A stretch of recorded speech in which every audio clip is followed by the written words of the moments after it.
Buenas tardes a todos, bienvenidos a su clase del día de hoy. Ya hemos estado hablando de lo que son las comunicaciones, lo que son las redes de computadoras, los tipos de redes que existen. Hablamos también de los modelos de referencia que se utilizan para explicar las comunicaciones en red. Hoy vamos a hablar de lo que son los protocolos utilizados en dichos modelos, tanto en el modelo OSI como en el modelo TCP/IP. Obviamente basados específicamente en la arquitectura TCP/IP, que es la que se está utilizando en la actualidad. Nos vamos a concentrar más que todo en los protocolos de capa de aplicación, porque ya los protocolos de capa de red, que son el protocolo IP versión 6, versión 4 y los otros protocolos adicionales que existen ahí, pues los iremos viendo a medida que vayamos desarrollando las clases. Y los protocolos de transporte TCP y UDP ya se mencionaron. Recuerden que la idea de este nivel no es entender a profundidad la estructura ni el funcionamiento del protocolo, sino aprender que estos protocolos existen y cómo, digamos, que habilitar y configurar los sistemas para que se puedan dar las comunicaciones con estos protocolos. Entonces nos vamos a concentrar en los protocolos de capa de aplicación, que son los más visibles, son los que nosotros vemos por lo general y que muchas veces tendemos a confundir debido a que no comprendemos muy bien la finalidad de cada uno de ellos y nos concentramos exclusivamente casi siempre en el protocolo HTTP, que es el que por lo general siempre visualizamos, ya que es el que gestiona todo lo que es el manejo de la World Wide Web o la WWW, pero no es el único que existe. ¿Sí? Nada de esto funcionaría, por ejemplo, sin el protocolo DNS. Entonces, la idea es que comprendan la finalidad de estos protocolos en particular, pero no la estructura de los mismos. Entonces, como habíamos comentado en la clase pasada, el modelo TCP/IP es el modelo sobre el que se basa el funcionamiento de Internet. ¿Sí? Cuando la Agencia de Proyectos de Investigación DARPA desarrolló la arquitectura TCP/IP para las comunicaciones con su proyecto ARPANET, digamos que se definieron estas capas de comunicación y específicamente pues qué protocolos iban a utilizarse en esta arquitectura. Hay muchos protocolos que han desaparecido, hay muchos servicios que desaparecieron como Buffer, Archie, que eran sistemas de bases de datos que desaparecieron, ya no se utilizan. Muchos de ellos fueron desplazados por el protocolo HTTP.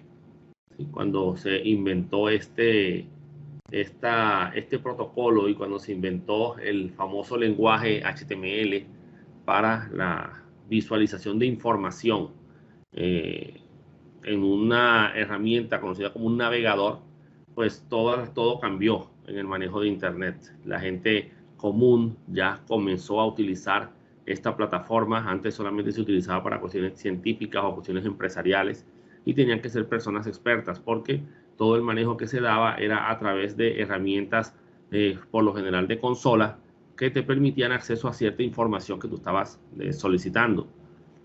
Con el uso de las famosas páginas web en el lenguaje HTML, pues muchas empresas y muchas organizaciones y personas comenzaron a publicar documentos que ya eran visuales, que tenían imágenes, que incluso a futuro llegaron a comenzar a tener sonidos.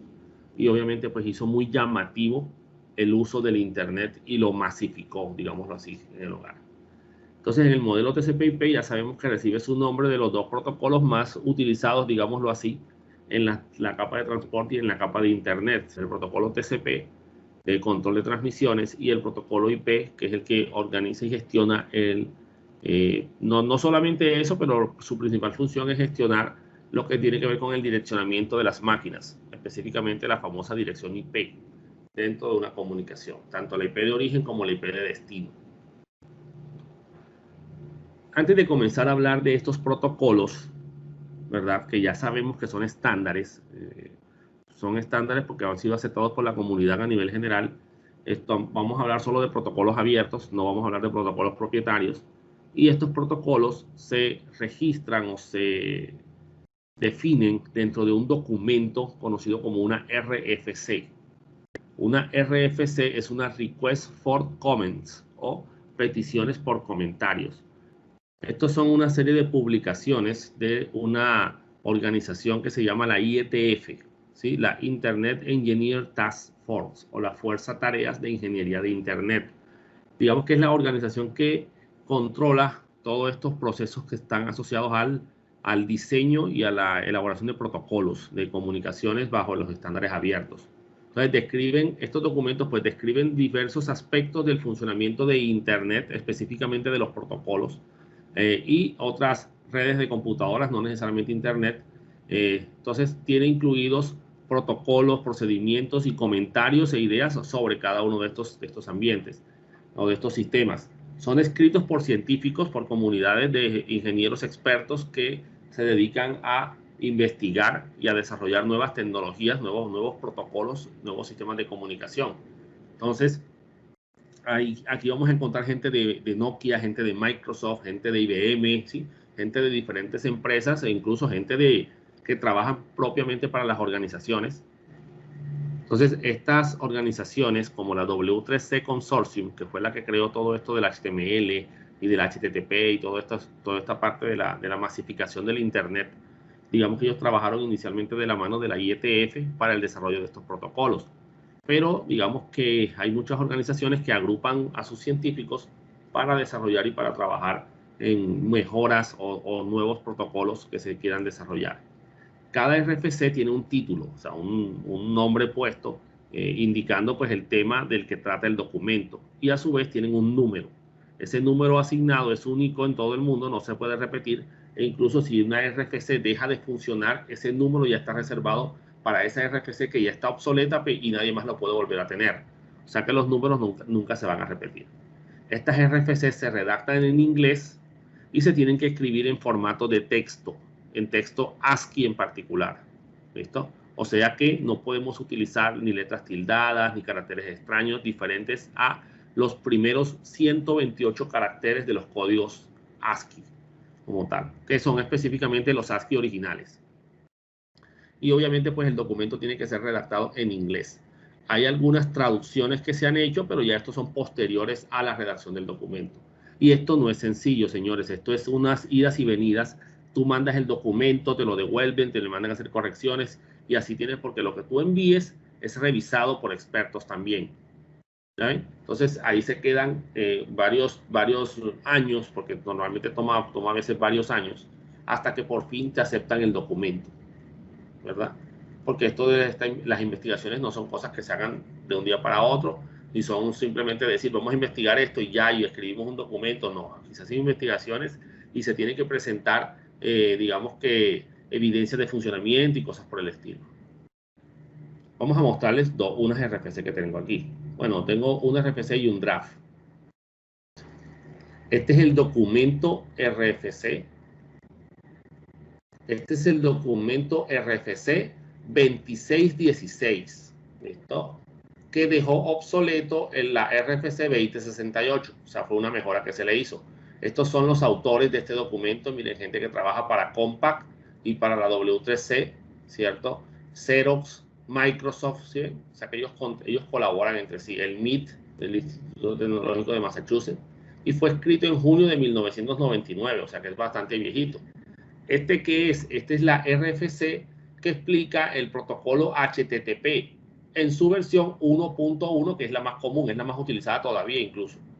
Y aquí está la descripción del documento, está la tabla de contenido, ¿sí? Con las respectivas páginas. Este documento también se puede conseguir en PDF y ahí salen entonces los enlaces para hacer clic y que te vayas a esa parte del documento en específico. Entonces, aquí aparece todo el contenido del documento.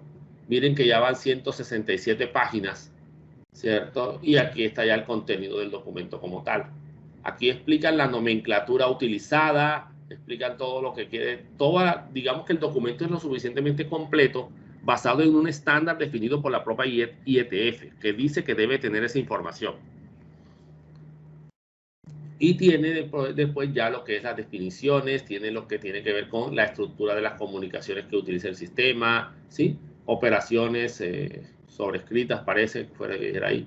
Entonces, aquí tenemos todos los argumentos utilizados por el protocolo. Entonces, en fin, ¿esto qué es? Esta es la estructura que indica cómo funciona el protocolo. Si tú tienes una empresa que va a construir, por ejemplo, un servidor web o un navegador de Internet como cliente web del protocolo HTTP, obviamente, pues tienes que leerte este documento y todos los documentos asociados, porque son los que indican cómo tiene que funcionar la comunicación. Sin importar quién sea el fabricante, todos se basan en el mismo documento. Por eso los sistemas son compatibles todos con todos en este caso, ¿sí? Todos los navegadores web son compatibles con todos los servidores web, porque todos hablan HTTP. Eso sí, tienes que estar preparado, tu software tiene que estar preparado para manejar las diferentes versiones que hay del protocolo. Porque como parte del proceso de comunicación entre el cliente y el servidor, está en definir qué versión del protocolo voy a utilizar. ¿Listo? Entonces, digamos que si vas a construir un servidor, no a configurarlo, porque si ya el servidor lo descargas Apache, ya descarga el servidor Apache ya listo, pues ya eso es una cosa que ya está construida. Estoy hablando de que tú mismo vas a construir tu propio servidor. ¿Ya? Vas a codificarlo, vas a usar lenguaje de programación Java, C++, el que sea, para escribir todas las rutinas de código para que el servidor funcione. Entonces, digamos que te tienes que basar, te tienes que leer todas vamos a ver aquí cuántas son. Te tienes que leer todas las 176 páginas, por ejemplo, o un poquito más del documento, más los documentos alternos que vienen, que también tratan el tema del protocolo y las versiones que se estén utilizando. Entonces tienes que leerte todo el documento. Miren que es puro texto, esto no es, no vas a ver, estos son los dibujos aquí. La representación ASCII de las comunicaciones, de los procesos, de cómo se llevan a cabo, ¿sí? Las tablas se hacen de esta forma, ¿saben? Entonces no es una estructura de un documento de Word que va a tener foticos y dibujitos, no, todo esto es puro texto y así tiene que escribirse y así tiene que presentarse. ¿Por qué? Porque este es el único formato que es compatible con todos los sistemas de cómputo. Así que todos los sistemas de cómputo lo van a ver igual. Esta es la versión 3 del protocolo, ¿verdad? Miren, fue presentado el 9 de junio del 2020, o sea, hace poquito se presentó este draft. Ahora, esto no quiere decir que este sea la primera versión que hay. No, se están enviando, seguramente se enviaron con anterioridad otros documentos, ¿cierto? Y este draft o este borrador expira el 11 de diciembre de este año. O sea que si no envían las correcciones que se necesitan, por ejemplo, o si ya el documento está listo, el 11 de diciembre se define si se va a aceptar así como está y se le va a dar un código y se le va a nombrar enseguida ya como RFC y no como Internet Draft. Este fue desarrollado por este señor, fue el que está definiéndolo, de la empresa Akamai. Y aquí está, bueno, tiene que, en este caso este tiene 72 páginas, pero obviamente seguramente solamente incluye los cambios en comparación con las versiones anteriores. Entonces digamos que ahí toca, lo están revisando, si le hacen correcciones pues se lo informan al autor para que lo vayan corrigiendo. Entonces estos son los documentos que explican cómo funciona HTTP, cómo funciona FTP, cómo funciona TCP, cómo funciona IP, todo. Cada uno de estos protocolos abiertos tiene una RFC o varias RFCs que los explican. ¿Sí? Entonces, no tienen de otra. Si van a desarrollar un proyecto en donde trabajen con el protocolo HTTP, tienen que leerse las RFCs propias de ese protocolo. ¿Ya? No van a irse a internet a buscar en páginas cualquiera que puede escribir cualquier persona y que puede decir lo que sea, porque este es el documento oficial. ¿Ya? Este es el documento en el que se basan los que construyen estas herramientas y es básicamente de los que están desarrollando las tecnologías. Entonces, las RFCs son esos documentos que explican todo el comportamiento y la estructura de los protocolos en Internet, de los protocolos abiertos, ya les dije.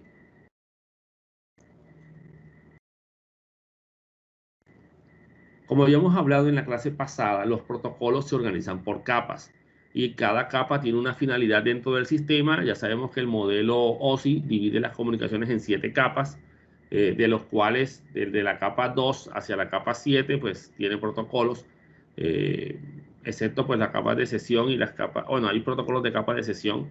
La capa de presentación por lo general no maneja protocolos, sino formatos de codificación. Y la capa física, pues simplemente es la transmisión, así que, y las señales eléctricas o lumínicas, así que ahí no hay protocolos tampoco.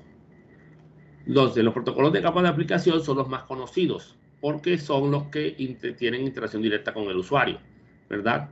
Protocolos como TCP y UDP son los que se usan en la capa de transporte, para el transporte de los datos, y ya estuvimos viendo las diferencias del uno con respecto al otro.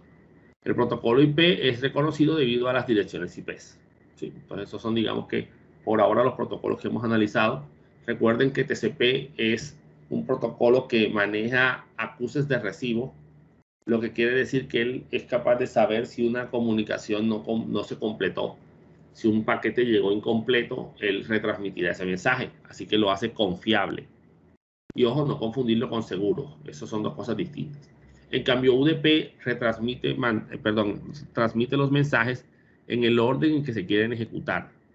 Es un flujo fluido que indica cómo se tienen que ejecutar las operaciones, pero no maneja acuses de recibo porque no tienen necesidad de hacer eso. No, ya saben que no es práctico, por ejemplo, con una llamada telefónica se reenvíe un paquete perdido, porque ya esa parte de la comunicación, cuando el mensaje llegue, ya habrá pasado.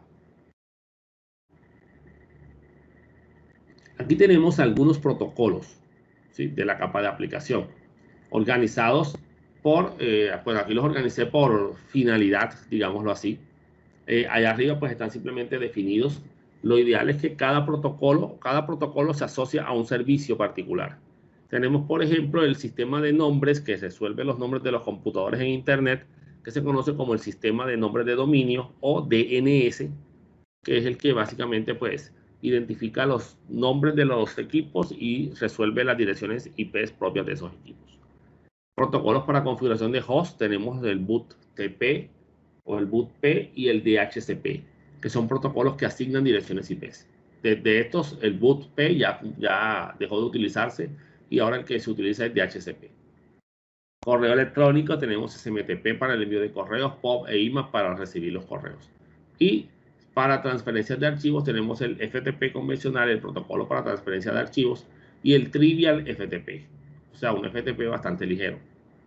Y a nivel de web, pues tenemos el famoso protocolo HTTP y digamos que su hijo mayor, HTTPS, que es la versión segura del protocolo.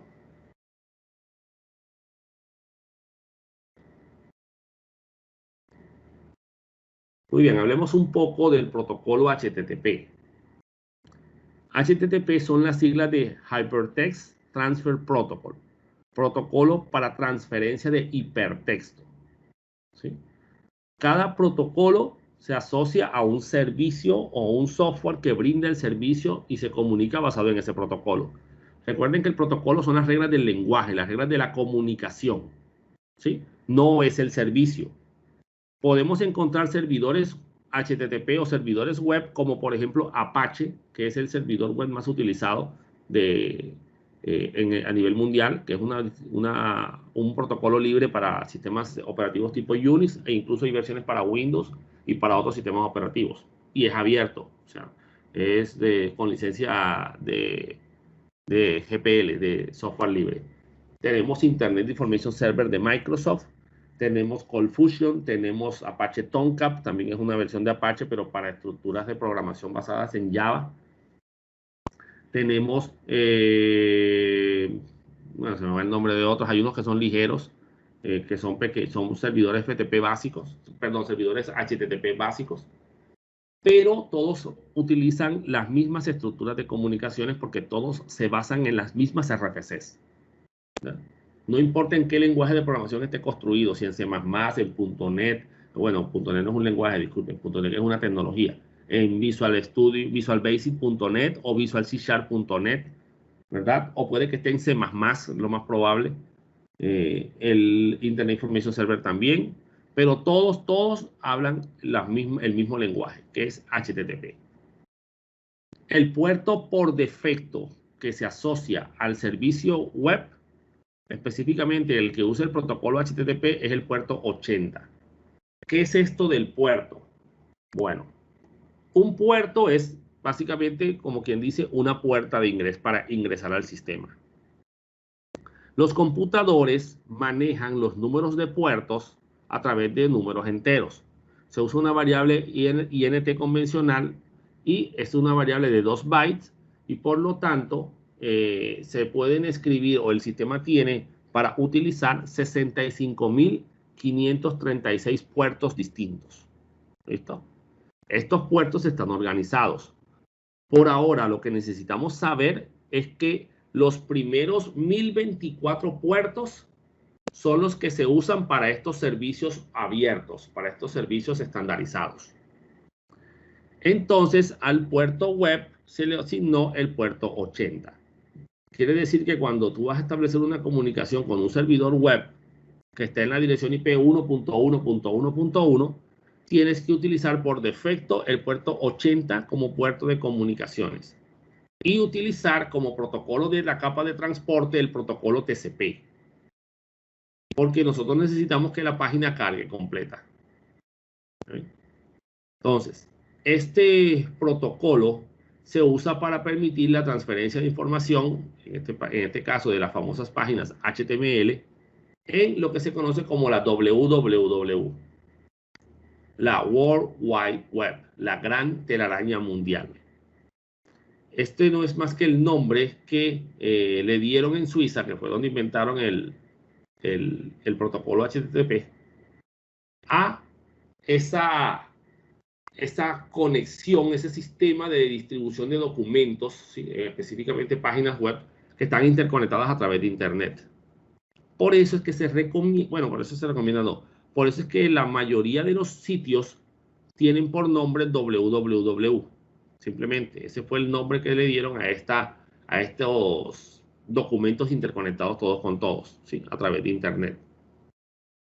El protocolo fue desarrollado por la W3C, ¿sí? La World Wide Web Consortium, ¿sí? Por eso dice W3, y por la IETF en 1991. Fue cuando comenzó con la versión HTTP 0.9. En el 96 salió el HTTP 1 y ahí fue emigrando después a la versión HTTP 1.1 en el 99 y fue evolucionando y se le fueron agregando nuevos, digamos que nuevos códigos o nuevos elementos adicionales al protocolo, y actualmente se tiene pensado que para el 2021, o sea, el otro año, ya esté la versión HTTP 3.0. Actualmente la más utilizada y la más difundida ahora mismo es el HTTP 1.1, a pesar de que el HTTP 2 ya está funcionando. Pero digamos que hay gente que todavía no ha hecho el cambio, no ha cambiado a esas nuevas versiones de los protocolos. Entonces, Internet se masificó y se popularizó a nivel mundial gracias a este protocolo y al invento de los laboratorios CERN en Suiza a través de la WWW y a la creación de la W3C, la World Wide Web Consortium. HTTP como característica particular es un protocolo sin estados. Quiere decir que no guarda el estado de las variables que se cargaron en una página. O sea que cuando me paso de una página a otra, todas las variables que haya usado en una página de un sitio se van a perder en el otro. Para eso yo debería entonces manejar lo que se conoce como variables de sesión y deberé manejar alguna manera en la que mi equipo, si no tengo comunicaciones o variables de sesión asignadas, guarde una información respectiva a la máquina que está haciendo la solicitud y él puede enviarle un archivo pequeño conocido como una cookie. Ese archivo pequeño se almacena en la computadora de destino del cliente, en el navegador del cliente, y obviamente se usa para pues, identificar al equipo o manejar o definir ciertos parámetros particulares de cómo quieren que se comporte el sitio con ese usuario. El problema es que hay cookies que son maliciosas y por eso en la actualidad, cada vez que una página o un sitio web utilice cookies, tiene que informarte para que tú sepas que se va a descargar un archivo y se va a instalar en tu computadora. Entonces, al no tener estados, tiene ese problema de almacenamiento de variables, pero lo han ido solucionando con algunos detalles adicionales que le han incluido al protocolo. aquí está la lista de las versiones. Profe, Dígame. una pregunta. Esos archivos que se descargan cuando la página tiene cookies pueden dañar el dispositivo. Sí. Bueno, el dispositivo no. Físicamente es muy poco probable que vayan a dañar físicamente un dispositivo. Lo que pueden hacer es afectarte el sistema operativo o abrirte servicios que tú no tienes, que tú no quieres tener en el sistema, porque puede ser una cookie maliciosa. ¿Ya? Entonces, Okay. por eso hay que tener cuidado dónde se navega. Uno no sabe qué le van a inyectar ahí. Obviamente, si es un delincuente informático el que hizo la página, él puede que no te informe que está usando cookies. ¿Ya? Pero si Sí, tú eres... porque a veces entra a la página y siempre dice que tiene cookies y que le permita descargar archivos. O sea, siempre lo cancelo porque no tengo conocimiento muy bien de eso. Bueno, entonces no estás descargando la cookie a tu sistema y obviamente pues no vas a tener los, digámosle, los beneficios que tendrías del fabricante de la página, del diseñador del sitio, con respecto a lo que él te puede brindar, por ejemplo. Digamos, por ejemplo, eh, cuando ustedes navegan en una página, por ejemplo, donde ustedes se identifican con un usuario y una contraseña, en redes sociales, por ejemplo, es probable que esa red social haya dejado una cookie de identificación en su computadora para que la próxima vez que usted ingrese ya quede abierta la sesión y ya lo puedan haber identificado a usted, ¿ya?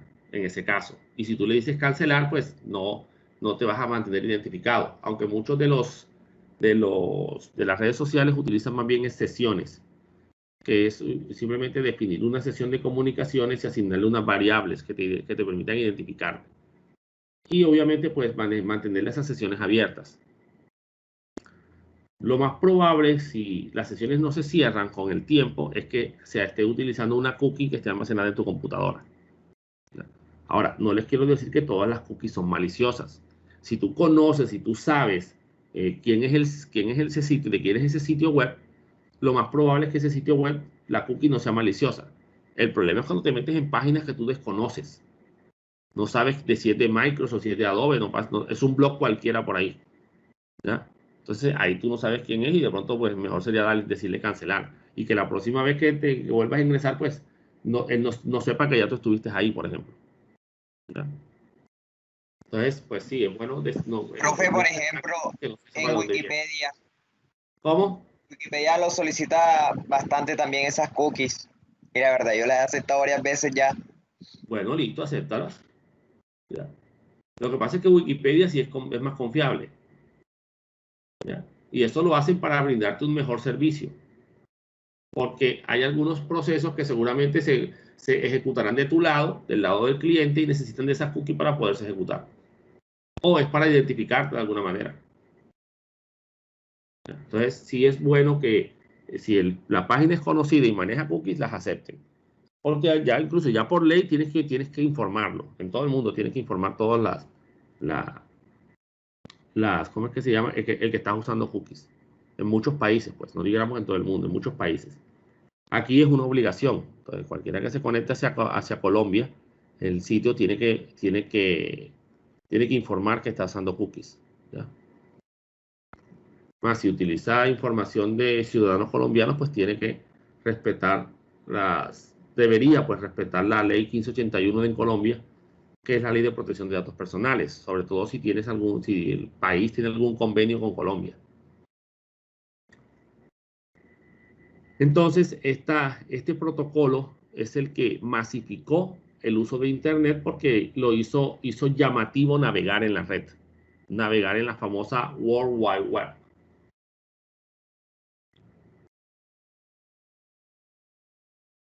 El problema es que las comunicaciones HTTP viajan en una estructura que se conoce como una estructura de texto plano.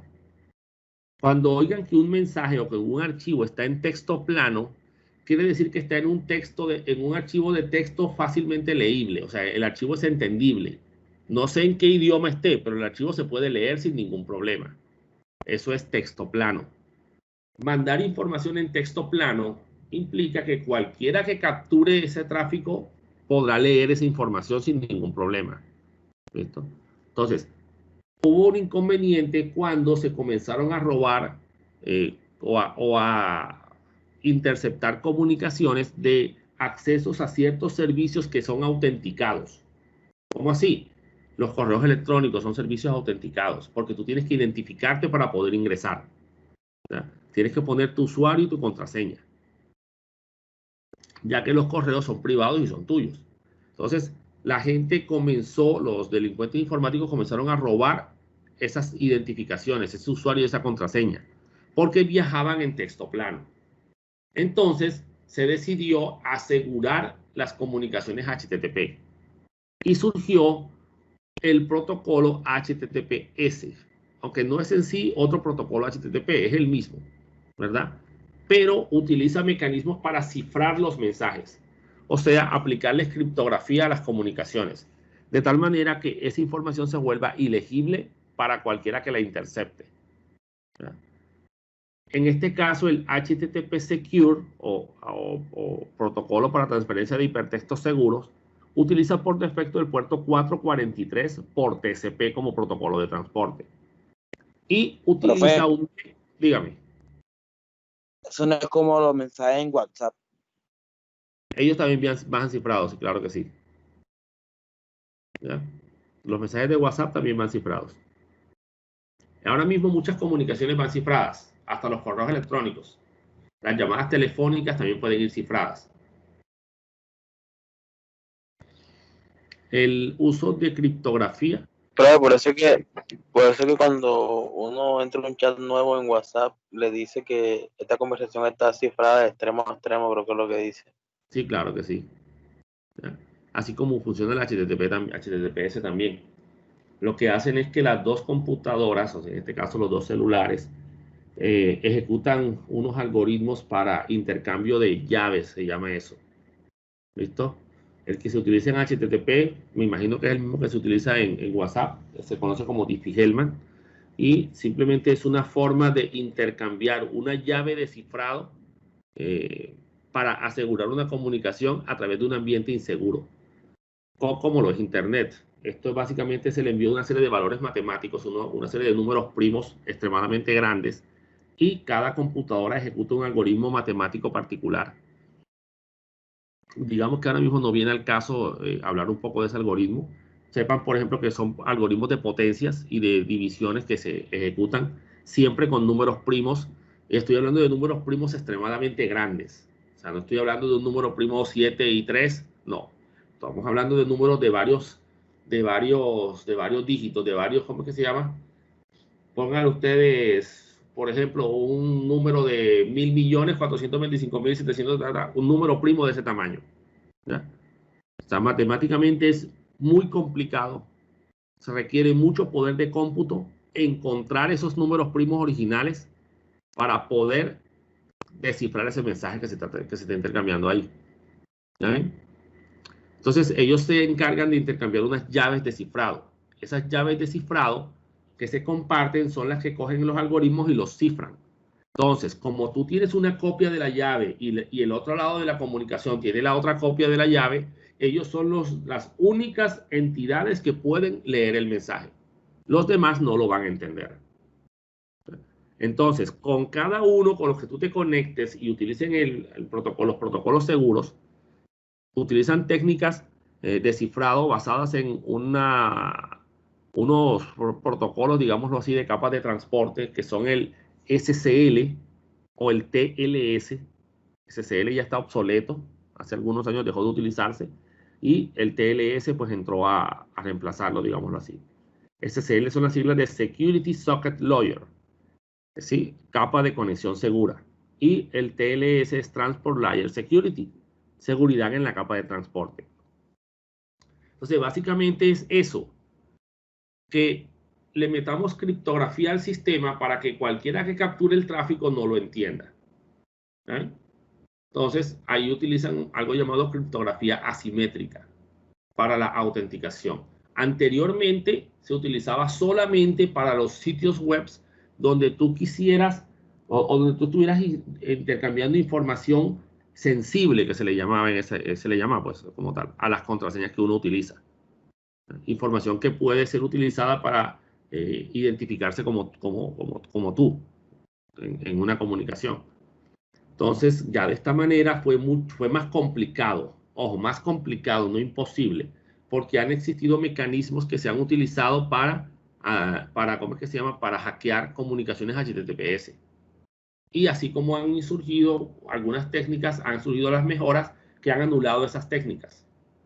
Ahora mismo es muy complejo hackear una comunicación HTTPS, ¿verdad? Pero muy pronto alguien buscará alguna tecnología nueva, alguna nueva idea que se les habrá ocurrido para capturar tráfico de este tipo y entenderlo. Entonces, hay un problema con la criptografía y el uso de HTTPS, por ejemplo. No importa qué página o qué sitio sea. Si la comunicación va por HTTPS es porque va cifrada. Ahora, el problema es con quién te estás comunicando tú. Listo, puede que la comunicación vaya cifrada, pero resulta que el que está del otro lado del servidor tiene software malicioso y te lo está pasando. Te lo está pasando cifrado, pero te lo está pasando. ¿Ya? Y en tu lado se está descifrando. Es más, es hasta más peligroso porque pasa por un firewall. Como el firewall no puede descifrar ese mensaje criptográfico que está siendo enviado, pues él lo deja pasar. Porque como viene con criptografía, él no lo puede leer. Entonces, ¿qué pasa?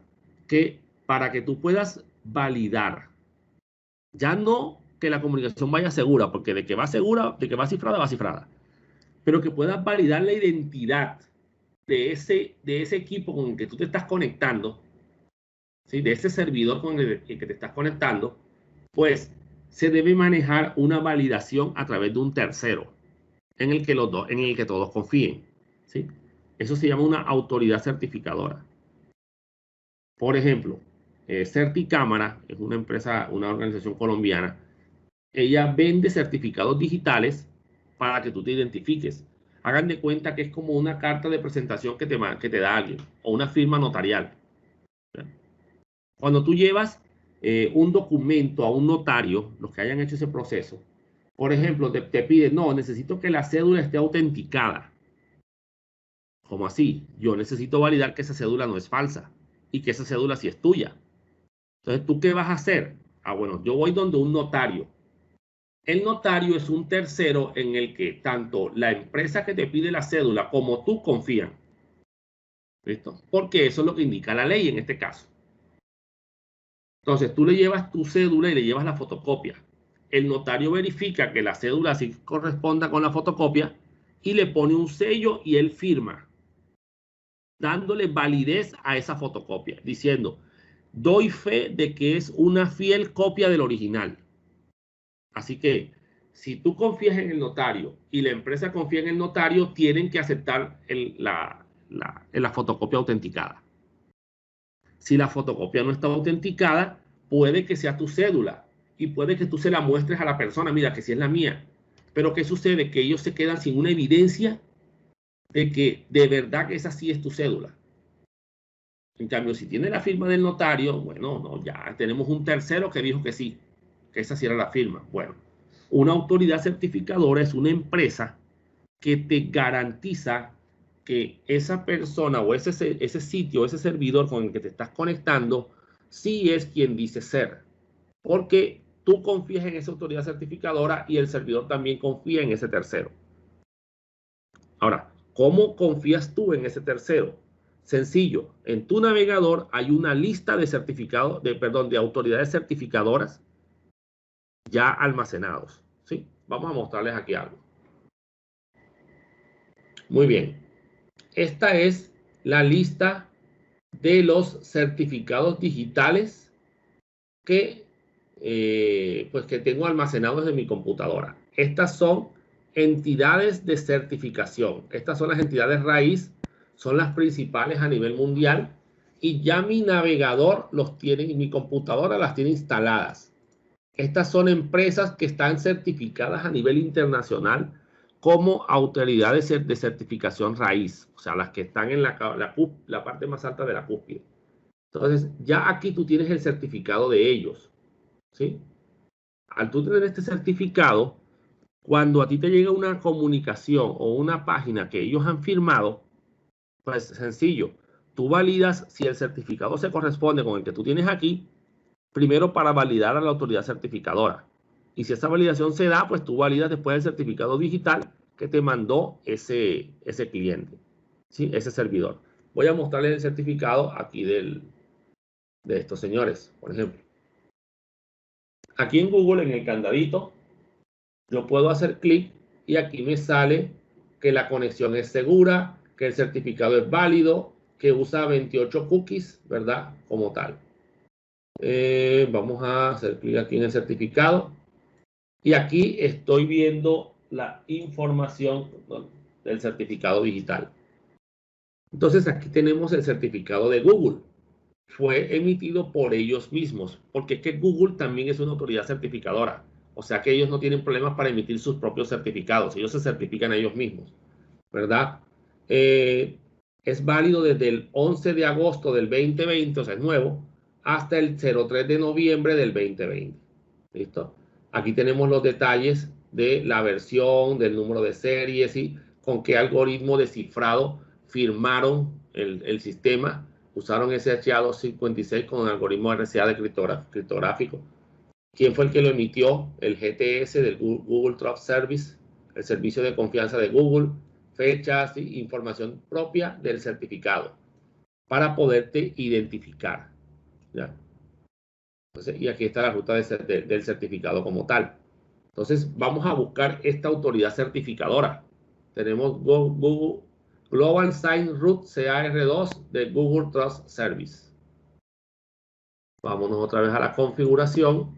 Y en seguridad hay una opción que dice administrar certificados. Hacemos clic aquí y aquí salen los certificados. Vámonos a las entidades de certificación raíz. Vamos a ampliar aquí y vamos a buscar. Bueno, no veo a Google. Global Sync. Aquí está Global Sync. ¿Sí? Global Sync Root, aquí está. Esta es la autoridad certificadora de la que se está hablando en el documento. ¿Ya ven? Entonces, este señor, y aquí está...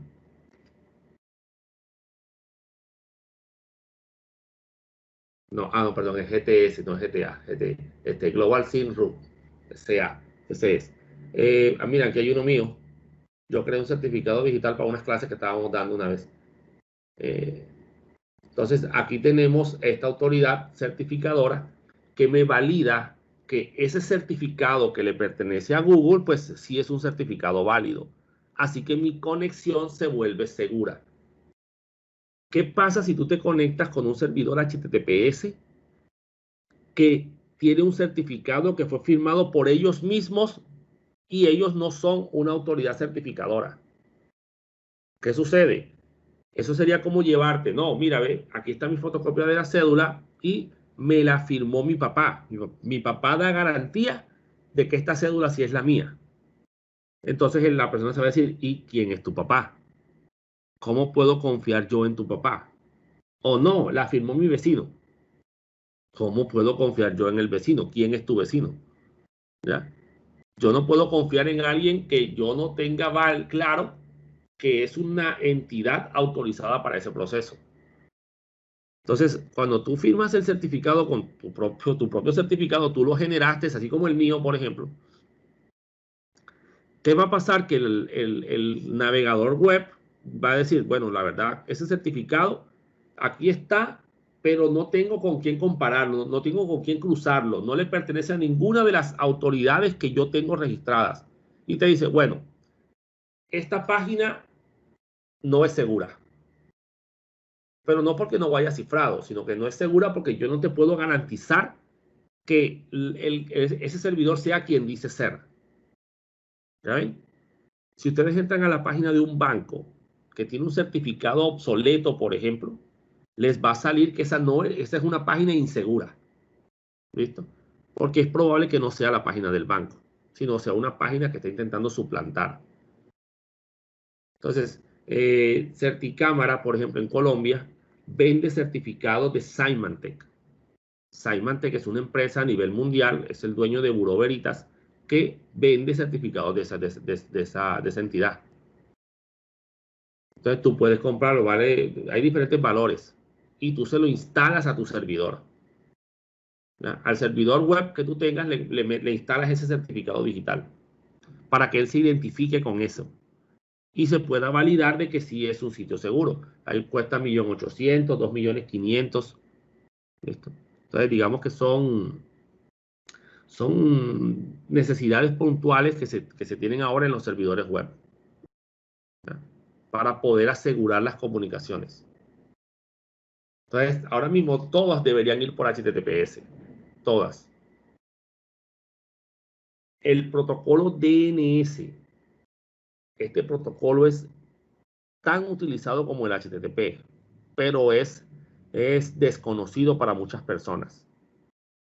El DNS es el Domain Name System, sistema de nombres de dominio.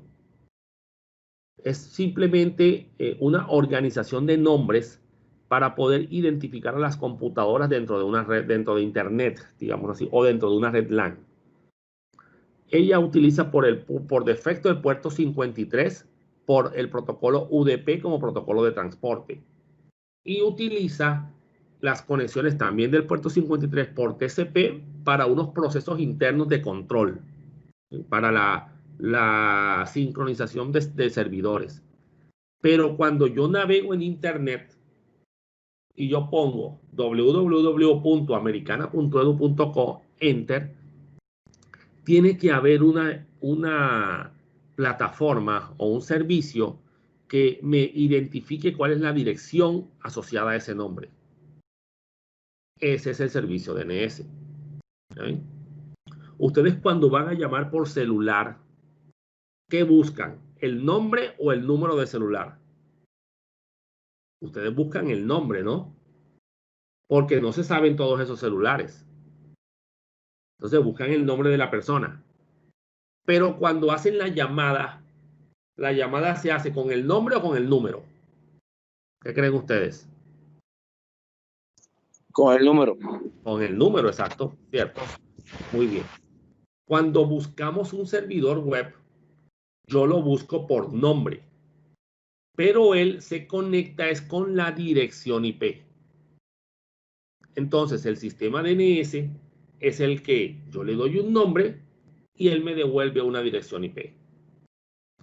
Entonces, cuando yo me voy a un navegador como Google Chrome, como Mozilla, como el que esté utilizando y escribo www.americana.edu.co, antes de buscar cualquier página del sitio web de la Americana, primero averiguamos por DNS, y eso se hace por debajo de cuerda sin que tú lo sepas, por DNS buscamos cuál es la dirección IP asociada a ese nombre.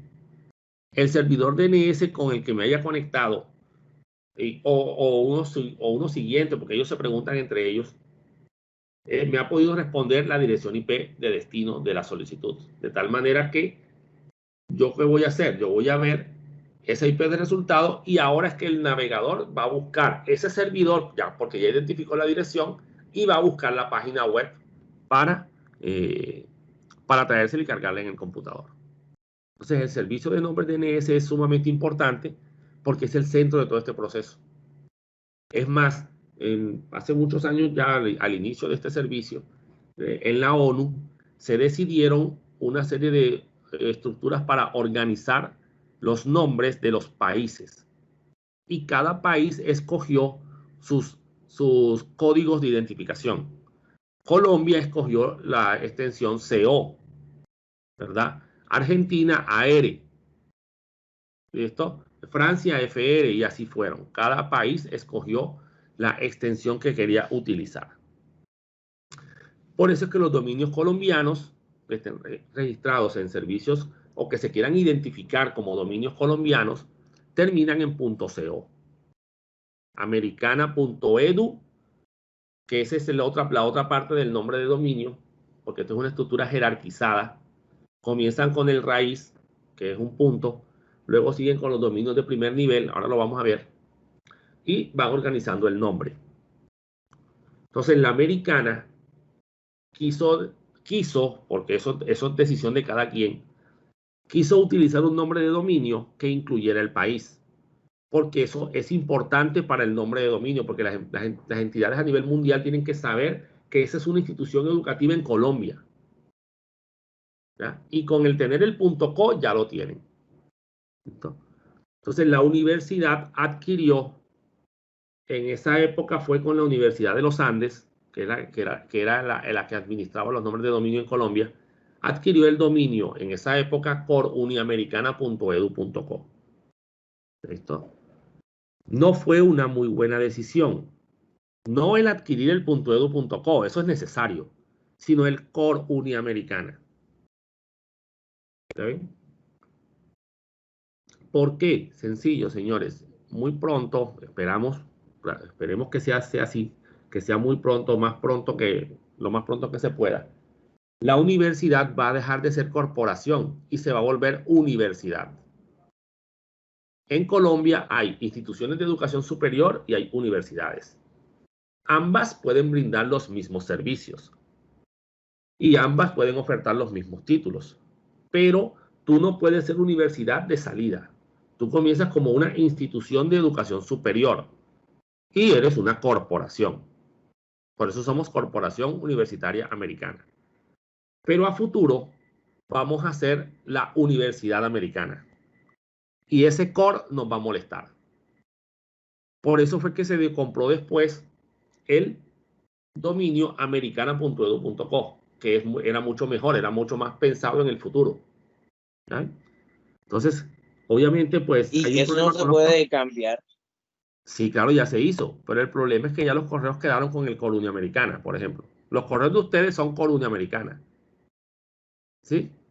Entonces, se debería cambiar. La verdad es que ya deberían cambiarlos. Deberían migrar todos los correos de Cor Uniamericana hacia Americana. Y, bueno, lo que pasa es que inicialmente se hace un proceso de migración y se dejan los dos dominios funcionando. Y se va informando, hey, ya Cor Uniamericana va a dejar de funcionar. En el 2022, Cor Uniamericana va a dejar de funcionar. Entonces, para que la gente vaya sabiendo. O en un año, en el 2021. Y viene el 2021, bajas ese dominio y dejas solo el otro. Pero si no lo hacen, pues vamos a tener ese dominio ahí y nos va a pasar como, por ejemplo, la CUC. La CUC ya no se llama Corporación Universitaria de la Costa. Se llama Universidad de la Costa. Pero como todo el mundo la conoce como CUC, la CUC, ¿qué les tocó? Poner Universidad de la Costa CUC. Porque es el nombre con el que le identifican. Y así está su nombre de dominio, cook.edu.co. Entonces son cosas que una vez se debe pensar. Entonces, ese sistema de nombres de dominio, ya volviendo al tema del DNS, pues es una estructura jerarquizada. Ahí están las RFCs originales y las de conceptos y de implementación. Obviamente estas son las originales, pero se le han hecho cambios, se le han hecho adaptaciones.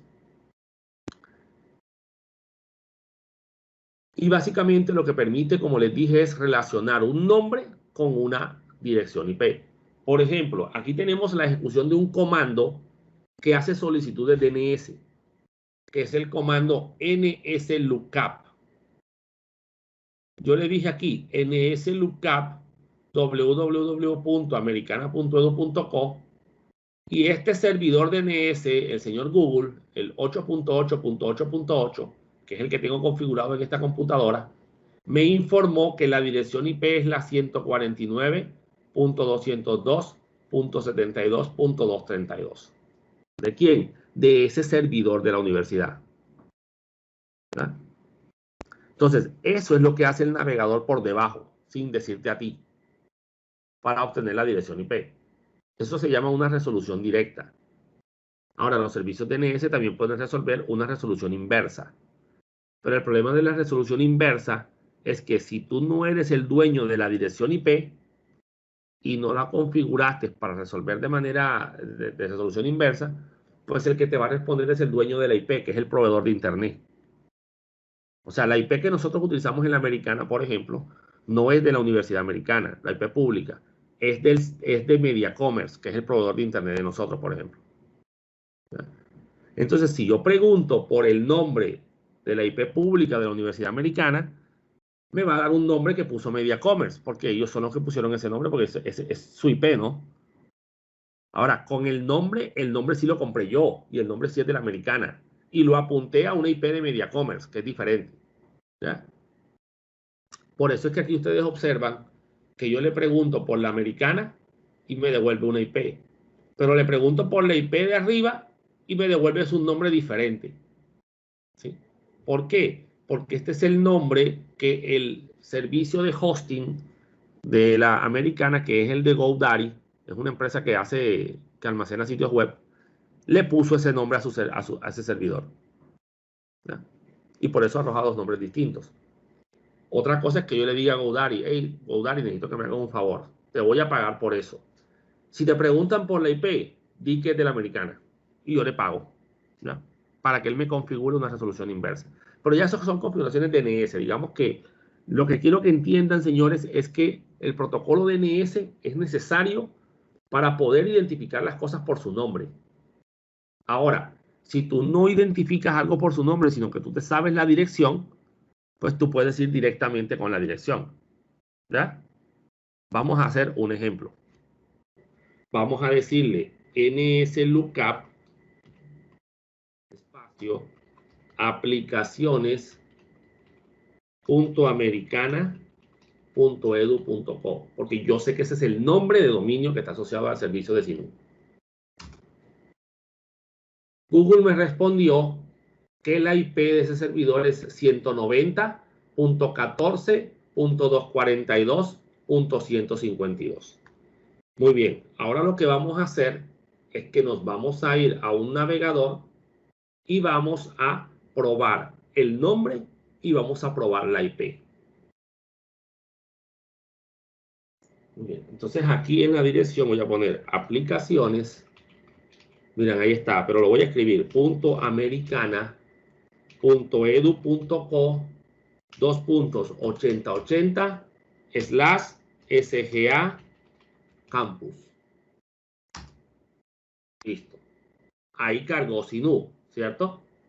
Miren lo que les dije de la conexión no segura. Ahí dice no seguro, porque va por HTTP. Muy bien, voy a cambiar solamente el nombre que está aquí por la dirección que encontré con el servicio DNS. Esa es la dirección 190.14.242.152. Ojo, es probable, señores, que el servidor esté configurado para no responder a la IP, como sucede con algunas aplicaciones, sobre todo con Moodle, que se configura para solamente responder al nombre. Pero aquí funcionó. Entonces, en vez de poner el nombre, puse la dirección, ¿ya? Entonces, el servicio DNS lo que hace es evitar que yo me tenga que aprender todas estas direcciones. Imagínense tener que aprenderme todos los teléfonos que tengo en mi celular. O sea, es muy complicado. Es más fácil aprenderme el nombre. Entonces, el servicio DNS permite eso. Muy bien, aquí tengo la configuración de mi red, ¿cierto? Aquí están las direcciones IP, aquí está lo que es puerta de enlace y este es el que me interesa. Servidor DNS IP versión 4, 8.8.8.8. Ese es el que me resuelve los nombres. Ahora, ¿qué pasa si ese servidor no funciona? No tengo quien me resuelva los nombres. ¿Podré comunicarme? Sí, pero tengo que saberme las direcciones IP. Así que por lo general, ¿qué puedo hacer ahí? Pues cambia el servidor DNS y pon otro. Otro que tú te sepas, a ver si funciona. Porque la verdad es que los servidores DNS pueden responder a quien sea. Entonces, esa es la finalidad del servicio DNS, señores. Si no tienes un servidor DNS, no tienes quien te encuentre los nombres y se te va a complicar todo. Conceptos o terminologías que se usan en los sistemas DNS. Lo que es el hostname o el nombre de la computadora, que puede ser www, puede ser blog, Cronos, por ejemplo. ¿Sí? Anteriormente había una regla que decía que tú tenías que casar tus nombres con alguna línea específica. Los servidores de la Universidad del Atlántico, por ejemplo, tienen nombres de dioses griegos. Cronos Neptuno, perdón, Poseidón, disculpen, Neptuno es el nombre romano. Afrodita, son los nombres de los servidores, por ejemplo. Ya no es obligatorio. El FQHN es el nombre completo, el Fully Qualified Domain Hostname, perdón, Qualified Hostname. El nombre de dominio completamente cualificado o el nombre de equipo completamente cualificado, que es el nombre entero. www.americana.edu.co. El nombre de dominio es el apellido que tú compras, es el nombre que tú compras, que tú adquieres. Y en este caso es americana.edu.co. Actualmente la organización en Colombia que regula los dominios.co se llama Cointernet. ¿Listo? Ella es la autorizada por IANA, que es la organización mundial que regula todos estos procesos de nombres y todo, ICANN, perdón, ICANN es la que organiza todos estos procesos de nombres. Le autorizó a distribuir los nombres de dominio con extensión .co. Ella le autorizó a otras organizaciones que vendieran dominios.co, pero solo para nombres comerciales. Los que son los del gobierno, .gov.co, .edu.co, .mil, que son las instituciones militares, .co, las organizaciones sin ánimo de lucro, .org.co, solo los puede distribuir Cointernet. Es más, lo que son los .gov, los .org, son gratuitos. Y los que son los .edu de instituciones públicas también son gratuitos. Pero el nombre de dominio lo que vale son 25.000 pesos por un año. Entonces eso no es nada para una empresa. Los TLD o los Top Level Domain, los dominios de nivel superior, son los dominios de primer nivel, los que están al inicio de la jerarquía. Aquí tenemos los dominios que solamente terminan en .com, en .org, en .edu, pero sin una extensión adicional, ¿oyeron? O en el caso, por ejemplo, de americana.edu.co, el dominio de primer nivel sería edu.co, ¿oyeron? Y es posible que la universidad, porque a Colombia se le autorizó hace muchos años, manejar el .co como dominio de primer nivel completo, hubiéramos podido comprar americana.co sin ponerle el .edu también. Podríamos haber comprado los dos. Entonces aquí tenemos la jerarquía. Están los servidores raíces que tienen en la extensión .. Todos los nombres de dominio terminan en ., aunque no lo coloquen. El sistema lo pone por ellos. Luego vienen los de primer nivel, ¿cierto? Luego vienen ya bajando en la jerarquía, aunque edu.co es de primer nivel también. Google.com y etf.org. Y luego acá adentro vienen ya los nombres privados internos que se utilicen. La americana tiene www.americana.edu.co, tiene appvirtual.americana.edu.co, tiene aplicaciones.americana.edu.co. ¿Ya? Entonces tiene unos nombres, ya los nombres de acá, los más externos, pues eso los pones tú. Lo que tú compras es el dominio, americana.edu.co. Miren, por ejemplo, rediris.es tiene www.rediris.es y ftp.rediris.es. Eso es en España, por la extensión. Entonces, digamos que esa es la estructura de una jerarquía de nombres DNS. Y el funcionamiento, básicamente lo que ya vimos. Un usuario le solicita a un servidor una dirección, un nombre, perdón, de dominio. El servidor, si él sabe, pues busca en su base de datos. Si no, le pregunta a otros servidores DNS. Y obviamente después de obtener la respuesta, se le entrega al equipo que le hizo la solicitud del nombre, entregándole la dirección IP. Y ya después, pues el computador verá para qué quería ese nombre. Porque eso es transparente si es para correo electrónico, si es para una página web, si es para el WhatsApp, para lo que sea. Eso es transparente. El DNS simplemente es, usted me da un nombre y yo le devuelvo la dirección. ¿Qué vas a hacer con esa dirección? Eso es problema tuyo. ¿Saben? Entonces, esa es la finalidad de un DNS.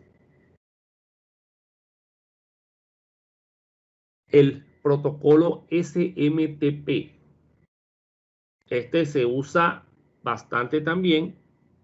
Y al igual que el DNS, digamos que es muy poco conocido porque la gente no piensa que él existe. Porque actualmente todo el mundo mira sus correos desde el navegador web, desde Google. Pero internamente Google utiliza este protocolo para enviar los mensajes de correo. El protocolo Simple Mail Transfer Protocol, o protocolo para transferencia de correo simple, es un protocolo para que se envíen los mensajes de correo desde tu computadora hacia el servidor y desde el servidor hacia otros servidores. ¿Listo? Entonces, eso es lo que hace el protocolo SMTP. Maneja solamente el envío, porque la recepción de los correos la hace otro protocolo. Entonces, es el protocolo de red utilizado para el intercambio de mensajes de correo entre computadoras u otros dispositivos. Se definió inicialmente en agosto de 1982 en la RFC 821 para especificar la transferencia de los mensajes y en la RFC 822 para definir cómo debían ser los mensajes. Porque tú tienes que definir un remitente o un destinatario o un asunto, ¿sí? Puede ir con copia A, con copia oculta. Las RFC actuales que definen estos mecanismos son la 5321 y la 5322. Entonces, el funcionamiento de este protocolo es simplemente enviar los mensajes en línea. Tú te conectas y para tú poder mandar el correo tienes que estar conectado con el servidor. Entonces, tú le mandas al servidor SMTP tus correos electrónicos. Tú puedes tener instalado en tu computadora un cliente de correo electrónico conocido como Outlook, por ejemplo, o el Thunderbird también. Anteriormente se usaba mucho uno que se llamaba Eudora. Estoy refiriendo por allá por los años 90, inicios del 2000. Entonces, uno tenía que tener, porque no había correos electrónicos por la web. Todo era con el software. Entonces, tus correos se descargaban a tu computadora, porque esa es la ventaja de usar el software. Que el correo se descarga a tu máquina a través del servicio o del protocolo del servicio POP, o protocolo POP, o el protocolo IMAP, y ya tú lo tienes ahí y los puedes ver estando desconectado del internet si quieres. Pero ahora todo se maneja en ambientes web. Desde que Hotmail, que fue el primero que inventó este mecanismo de pongamos los correos electrónicos en una página web y que no tengan que instalar ningún software. Así le quitamos al usuario la complejidad de tener que configurar el cliente de correo electrónico, ¿sí? O el agente de usuario de correos. Entonces el SMTP permite que los clientes envíen correos a los servidores y que los servidores envíen correo entre ellos, porque es probable que yo, desde mi computadora, mi correo electrónico de la americana, le quiera mandar un correo a alguien de Hotmail. Pero entonces mi servidor es Gmail, no es Hotmail. Entonces yo se lo mando a mi servidor, que es Gmail, y mi servidor Gmail se lo manda al servidor de Hotmail. Ya el servidor de Hotmail verá si ese correo es de ese usuario de correo que está apuntado ahí es un usuario suyo válido y le entregará su correo. Y ya para entregárselo se usa un protocolo o dos protocolos, cualquiera de estos dos, ya sea POP o IMAP, se puede utilizar. Pero el SMTP es el que envía. El POP es el que maneja las casillas de los correos de los usuarios. Ojo, así como HTTP tiene su HTTPS seguro que va por otro puerto, el SMTP, el POP y el IMAP también tienen su versión segura, que utilizan otros puertos alternos, ¿oyeron? Entonces, el Post Office Protocol o el protocolo de oficina de correos, que actualmente se trabaja con la versión 3 y por eso se le llama POP 3, usa por defecto el puerto 110 TCP y está definido en el RFC 1939. El IMAP surgió después, que es el Internet Message Access Protocol. Inicialmente fue el protocolo que permitió manipular los correos electrónicos en un ambiente web. No necesitaba descargar los programas. Actualmente ya todos se pueden manejar por ambiente web también. Y todos se pueden descargar a una computadora. El puerto por defecto es el 143 y está definido en el RFC 3501. Ambos protocolos permiten el acceso a mensajes de correo electrónico almacenados en el servidor. O sea, ya cuando tú te autenticas, tú puedes ver tus correos electrónicos. Y el que te envía esos correos electrónicos a ti como cliente es o el protocolo POP o el protocolo IMAP, el que esté configurado en tu sistema. ¿Okay? Es probable que Google trabaja con los dos. De tal manera que si tú quieres configurar descargas por POP, usas POP. Si quieres configurar descargas por IMAP, usas IMAP. ¿Okay? Entonces, ya eso es lo que tú quieras configurar en tu computadora, en tu software, en tu Outlook, en tu Thunderbird, en el software que utilices. Las empresas, muchas empresas, configuran los clientes de correo, esos Outlook, Thunderbird que les estoy diciendo, para que los correos se descarguen a la computadora y te llegue tu mensajito de que te llegó un correo. El correo está en Gmail, pero te mandan una copia a ti y te queda la copia en tu computadora. Esa manera es muy buena porque tú puedes decirle, señores, hay que hacer un backup de los correos electrónicos.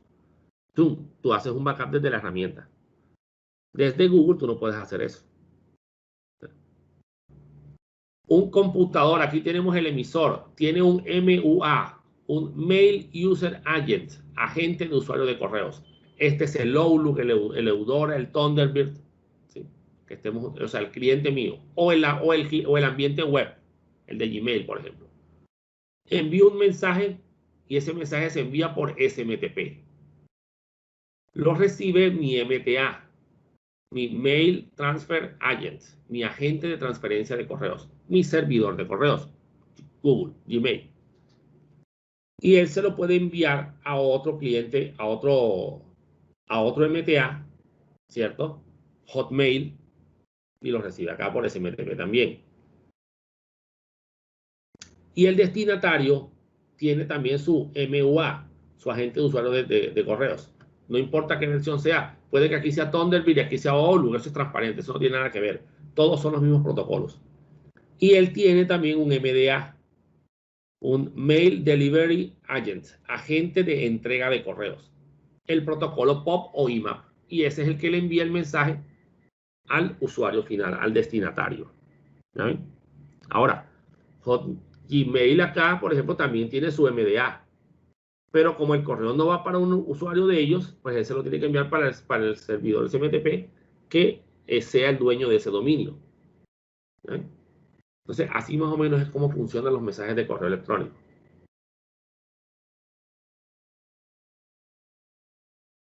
El protocolo DHCP. Este se usa mucho también en las redes de computadoras, en las empresas, y ustedes lo usan en sus casas porque es el que les asigna las direcciones a sus computadores. Este es el Dynamic Host Control Protocol, protocolo para control dinámico de equipo.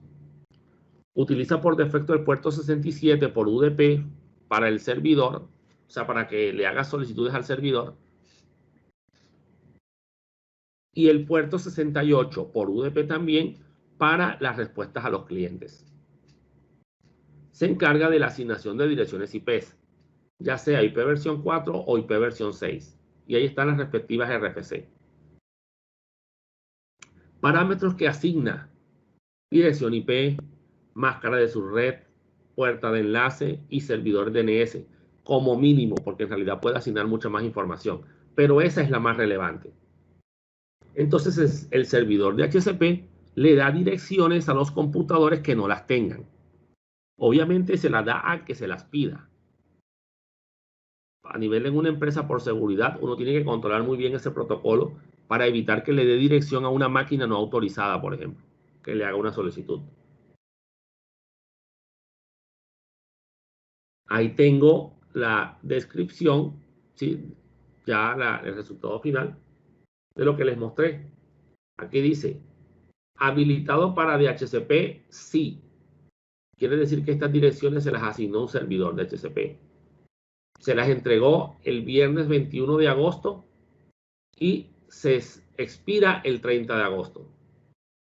O sea que esa fecha tiene que pedírsele otra vez una nueva dirección IP.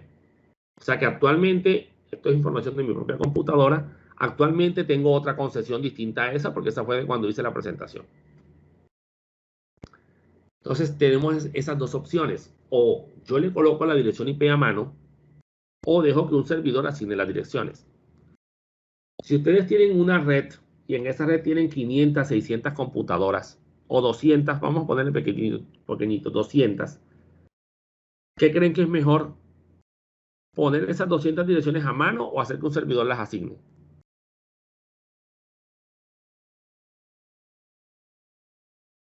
¿Qué creen ustedes? ¿Qué sería mejor? Que las asigne. Que un servidor las asigne, no. Para yo no tener que complicarme por saber qué direcciones IP ya puse, porque no puede haber 2 direcciones repetidas. ¿Ven? El problema es que eso es un punto de falla. Si el servidor DNS se cae, no hay direcciones para nadie. Pero bueno, son riesgos que toca cumplir, que toca correr. Entonces monto 2 servidores. Por si falla uno, entre el otro a trabajar.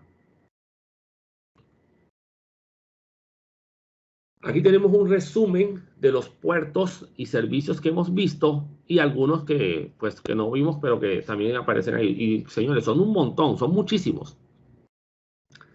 Ya sabemos, el servicio web va por HTTP o HTTPS. Puerto 80 o 443 por TCP. Los nombres de dominio van por DNS. En el 53, ya sea por UDP o por TCP. Los correos electrónicos, y aquí tenemos SMTP 25, POP3 110, IMAP 143, SMTP seguro 465, POP3 seguro 995, IMAP seguro 993, todos por TCP.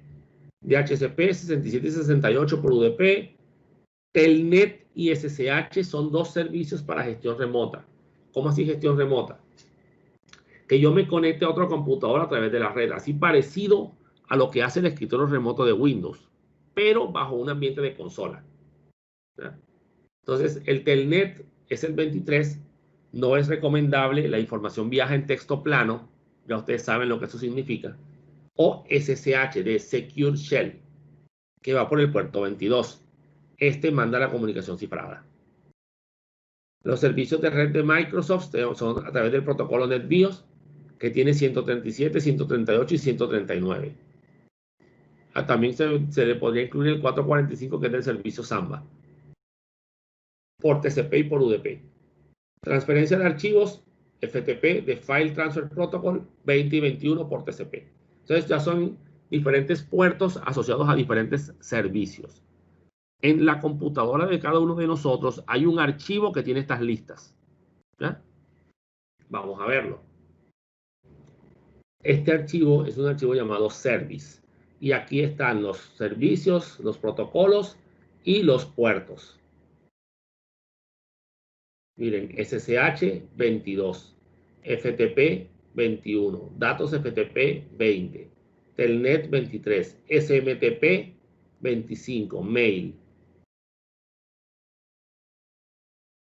HTTP 80. ¿Sí?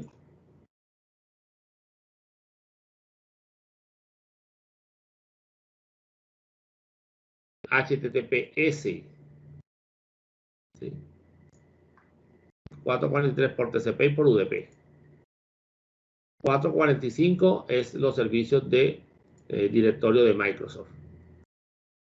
Y aquí están todos listados. ¿Sí? Incluso hay unos que son superiores para poder identificar esos servicios superiores.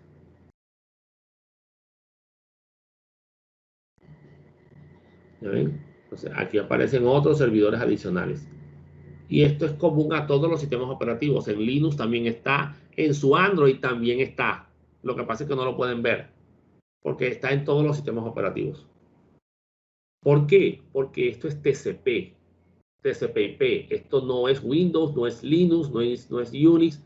Esto es TCP/IP, o sea que es común a todos los sistemas. Entonces, señores, estos son los protocolos de capa de aplicación, como les digo. Solamente tocamos unos cuantos, los más usados, digamos así, los más conocidos, los más comunes. Con esto terminamos el tema de la clase de hoy. Pues ya nos veríamos, señores, en la próxima clase.